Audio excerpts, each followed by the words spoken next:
आज आपण माऊलींच्या यात्रेच्या निमित्तानं आज आपण इथं लाडू बांधणीचा जो कार्यक्रम केला, समारंभपूर्वक केला. शहरातल्या विविध भागातून सर्व भाविक या ठिकाणी जमा झाले होते. आपण काय सांगाल या संदर्भामध्ये? मी असं सांगत की आम्ही ही सेवा 19 वर्षापासून करतोय आणि आज या सेवेचं समजा 19 वर्ष आहे.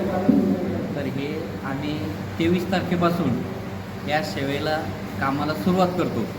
दिंडी वाटी लावण्यापासून तर आज लाडू बांधण्याचा कार्यक्रम आम्ही काल शेंगदाणे ग्राइंड केले, भाजले आणि आज त्याला पूर्ण शेंगदाण्याचे पूर्ण लाडू बनवले आणि त्याबरोबर आमचे 5000 लाडू तयार झाले.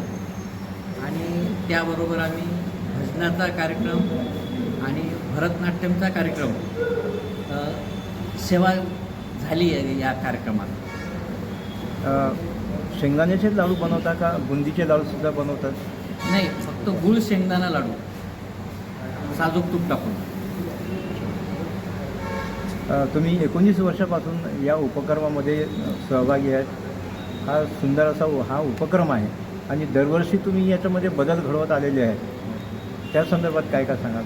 आता बदल आम्हाला ज्या थोड्या ज्या गोष्टी वारीमध्ये त्या 3 दिवसाच्या सेवेत त्या कळतात, तर त्याच्यात थोडी सुधारणा करतो. तर त्या सुधारणा आम्ही म्हणजे प्रत्येक वर्षी काही ना काही चेंजेस चालू आहे आता. आणि आता तिथं थोडीशी आमची अडचण जी होती मठाची, तर आता तिथं आमच्या वारीच्या ट्रस्टने 3.5 गुंठे जमीन विकत घेतली आणि आता पुढचं मानस जे आहे तर ते स्वतःच्या मठात कार्यक्रम करण्याची आमचं मानस आहे. आता हा उपक्रम खूपच सुंदर आहे. मठाची निर्मिती करणार आणि त्या मठामध्येच तुम्ही वारकऱ्यांची सगळी सुविधा करणार. मग ते मठाची निर्मिती लवकर व्हावी या दृष्टीनं काही शहरातून काही लोकांनी आपल्याला मदत वगैरे केली आहे का? आता मदत या रूपातून थोडी होईल आणि आम्हाला तीच आशा आहे का ती एकाच्याने सगळ्याचे हात लागून तो मठ लवकरात लवकर पूर्ण होईल आणि ती जागाही सगळ्याच्याच मदतीनं झाली. अशा प्रकारची जी सेवा आपण देता, उभ्या महाराष्ट्रामध्ये अशा पद्धतीनं वारकऱ्यांची सेवा कोणी करत नसेल. त्याबद्दल काय म्हणतात तुम्ही? महाराष्ट्रामध्ये अशा पद्धतीची सेवा वारकऱ्यांना कोणी देत नसेल. नाही, भरपूर जण देतात ना आमच्यासारखे. आम्ही एक त्यातला एक छोटासा भाग आहे.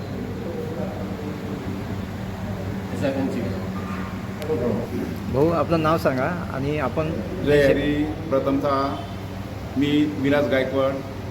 आम्ही सर्व सेवेकरी नाशिक आगार ते सिद्धेश्वर दिंडी ते पंढरपूर पायी यात्रा हिची 19 वर्षापासून अविरत सेवा करतो.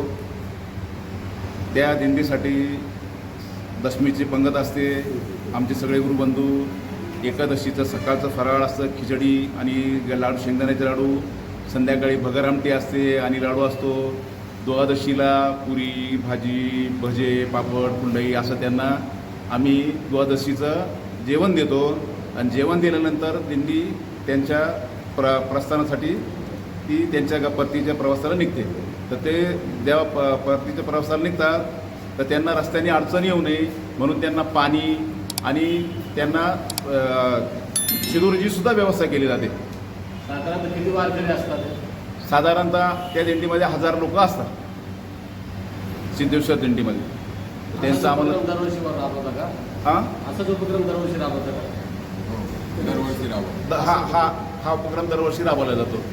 किती सेवक असतात एकूण तुमचे? हां, सेवक किती असतात तुमचे? आमचे इथून संभाजीनगरमध्ये 100 महिला आणि पुरुष दोन्ही मिळून 100 सेवेकरी असतात.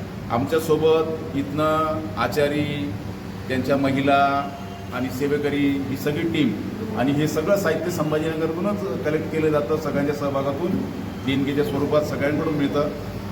म्हणून आम्ही सेवा तिथं पोस्ट करतो. याच्यात पत्रकार बंधू, छायाचित्रकार यांचा सुद्धा खूप मोलाचा वाटा आहे, ज्यांच्यामुळं बातमी जाते आणि त्याच्यामुळं आम्हाला प्रोत्साहन पण मिळतं. या दिंडीच्या दरम्यान आपला हा खर्च साधारणतः कितीमध्ये असतो?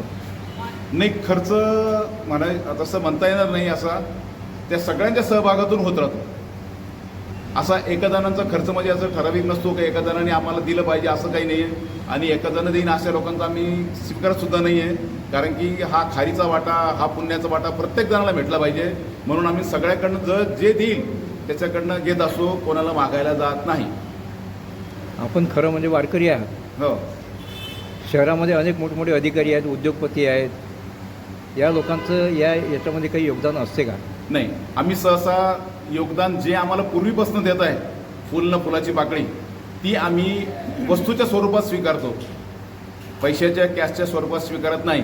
त्यांनी आम्हाला 1 किलो जरी गुळ दिला आणि 1 किलो जरी शेंगदाणे दिले तर ते आम्ही प्रेमाने घेतो आणि त्या प्रसादात त्याची सेवा रुजू करून घेतो. या सगळ्या गोष्टीसाठी आपल्याला किती वेळ द्यावा लागतो, किती दिवस? वेळ म्हणजे सगळीच टीम आमचे सगळे संसारी आहे, व्यवसायवाले, नोकरीवाले, त्याच्यातून वेळ काढून 15 ते 20 दिवस आम्ही याच्यात अगोदर इन्व्हॉल्व होतो. सगळ्यांची दिशा ठरते, काय करायचं, सगळ्यांनी काम वाटून घेतलं जातं. एकाने हे काम करायचं, एकाने ते करायचं, एकाने ते करायचं, सगळं काम वाटून सगळं आम्ही आमचं नियोजन करतो. असं म्हटलं तर वावगं होणार नाही की आपण गृहस्थी श्रमामध्ये वारकरीच आहात आणि दिंडीमध्ये सहभागी होतात. हो, बरोबर आहे. खऱ्या अर्थानं वारकरीच आहात, हो. जे ॲक्च्युअल दिंडीमध्ये सहभागी होतात. आपण वेगळ्या पद्धतीची आपली दिंडी आहे, आपणही त्या विठुमाऊलीच्या त्या दिंडीमध्ये सहभागी होता. हो. सर, आपलं नाव सांगा. जय हरी. मी नारायण दौड, राहणार संभाजीनगर. माझं मूळ गाव पारोळ आहे, परंतु मी इथे सगळ्या सेवेसाठी म्हणून आम्हीची जी योगदान इथे असते त्या योगदानामध्ये सर्वजण पंढरपूरला वारकऱ्याची सेवा करायला सगळेजण जाऊ शकत नाही.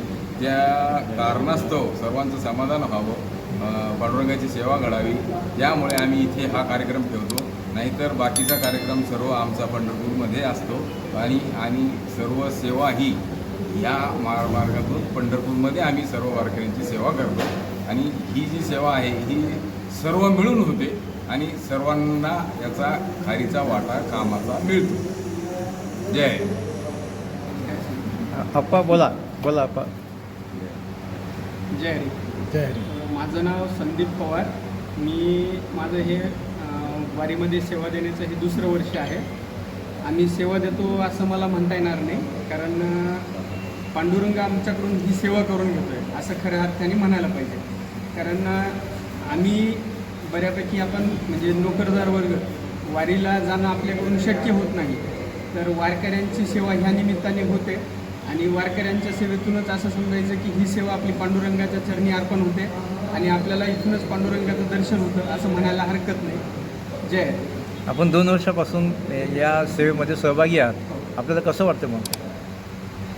आत्मिक समाधान जर कुठं तुम्हाला पाहिजे असेल तर मी असं सांगेल की तुम्ही पांडुरंगाचरणी अर्पण झालं पाहिजे, स्वतःला शरणागत केलं पाहिजे असं माझं वैयक्तिक मत आहे. ज्याला ज्या पद्धतीने सेवा करता येत असेल पांडुरंगाची, मग तुम्ही वारकऱ्याची जरी सेवा केली तरी ती पांडुरंगाला अर्पण होते असं माझं वैयक्तिक मत आहे. त्याच्यामुळे ज्याला ज्या पद्धतीने सेवा करता येते त्यांनी त्या पद्धतीने सेवा केली पाहिजे.